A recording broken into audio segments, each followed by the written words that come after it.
John 8:32. And you will know the truth, and the truth will set you free. The more you know God, the more you will trust Him. You will always trust His timing. Yet, what we suffer now is nothing compared to the glory He will reveal to us later. Pag alam mo si Lord alam mong hindi huli si Lord kapag kumilos. Bearing fruit in every good deed, growing in the knowledge of God. Habang nalalaman mo at nakikilala mo ang Diyos, ikaw ay lalago. Ikaw ay magbubunga sa Pilipinas. You know God, ito ang napakatindi. There is a changed life.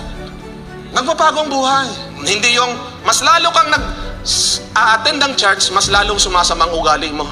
Mas lalo mong nakikilala ang Panginoon, dapat mas bumabait ka. Parito siya to seek and save which was lost. He came to die for you and me.